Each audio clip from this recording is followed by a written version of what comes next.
आज हम आपसे इनको गुणनखंड ज्ञात करना सिखाएंगे बहुत ही आसान तरीके से। यहाँ पर देखिए सवाल को देखकर आप डरिएगा मत, क्योंकि इसमें पावर है। बहुत ही आसान तरीके से बताएंगे और आपको समझ में भी आ जाएगा।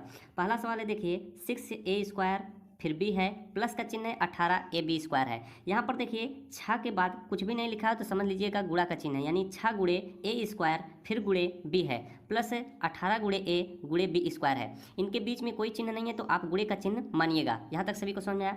अब यहाँ पर देखिए 6 को आपको तोड़कर लिखना है, a² को भी आपको तोड़कर लिखना है, b को भी लिखना है। जो टूटने लायक है उनको तोड़कर लिखना है, जो टूटने लायक नहीं है उनको तोड़कर नहीं लिखना है। तो यहाँ पर 6 को आप क्या लिख सकते हैं, 2 गुणे 3 लिख सकते हैं। 6 को 2 गुणे आप 3 लिख सकते हैं।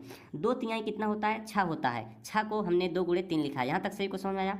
फिर यहाँ पर कोई चिन्ह नहीं है तो हम क्या गुणे का चिन्ह लगाएंगे। अब यहाँ पर देखिए a² लिखा हुआ है। अगर a² लिखा हुआ है तो इसको आप क्या लिख सकते हैं, a गुणे a लिख सकते हैं। क्या, a गुणे a गुणे का a मतलब क्या होता है, a²। तो a² को हम क्या लिख देंगे, a गुणे a लिख देंगे। इसे हमें तोड़कर लिखना है, इसका हमें गुणनखंड ज्ञात करना है। फिर इसके बाद b अकेले ही है, b में कुछ भी नहीं है तो b को आप इसी तरह लिख दें, गुणे b। अब आगे प्लस का चिन्ह है तो यहाँ पर आप प्लस का चिन्ह लगाएंगे। 18 को आप क्या लिख सकते हैं, 2 तिहाई 6 होता है, 6 फिर इसके बाद गुणे 3 कर देंगे तो आपका 18 आ जाएगा। देखिए 2 गुणे 3 गुणे 3, 2 तिहाई कितना होता है, 6 होता है। 6 में आप 3 से गुणा कर दिए, 6 कितना हो जाएगा, 18 हो जाएगा। तो 18 को आप कैसे तोड़ सकते हैं, 2 गुणे 3 गुणे 3। यहाँ तक सभी को समझ में आया। यहाँ पर देखिए a अकेले है तो यहाँ पर गुणे आप क्या कर देंगे, a ही लिख देंगे। फिर इसके बाद b² है तो b² है तो उसे आप क्या लिख सकते हैं, b इंटू b लिख सकते हैं। b का पावर 2 है तो b को आप 2 बार लिख सकते हैं। सभी को समझ में आ गया होगा। फिर यहाँ पर हम क्या लिख देंगे, गुणे b² को b इंटू b लिख देंगे। सभी को समझ में आ गया। अब यहाँ तक आपका सवाल सॉल्व हो चुका है। अब आपको क्या करना है, इनमें कॉमन ले लेना होगा। कॉमन क्या चीज़ होता है, जो दोनों में होगा वही कॉमन लिया जाता है। अब देखिए कैसे, मैं आपको बताता हूँ। 2 गुणे 3 इसमें भी है, 2 गुणे 3 इसमें भी है, तो 2 गुणे 3 क्या हो जाएगा, कॉमन हो जाएगा। जो दोनों में होगा वही कॉमन होगा। तो हमारा 2 गुणे 3 यहाँ से कॉमन हो गया, यहाँ पर भी 2 गुणे 3 है। फिर इसके बाद देखिए a इंटू a है, यहाँ पर a 2 बार है लेकिन यहाँ पर a 1 ही बार है। तो जो दोनों में होगा वही कॉमन लेंगे। तो एक a यहाँ से हमारा क्या हो जाएगा, कॉमन हो जाएगा।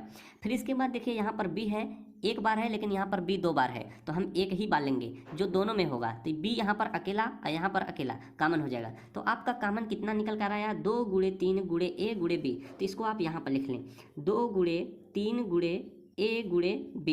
यही चीज़ आपको लिखना है जिनके ऊपर मैं अंडरलाइन किया हूँ। तो यहाँ पर आपने कॉमन लिख लिया। फिर इसके बाद आपको इस तरह से कोष्ठक का चिन्ह बना देना है।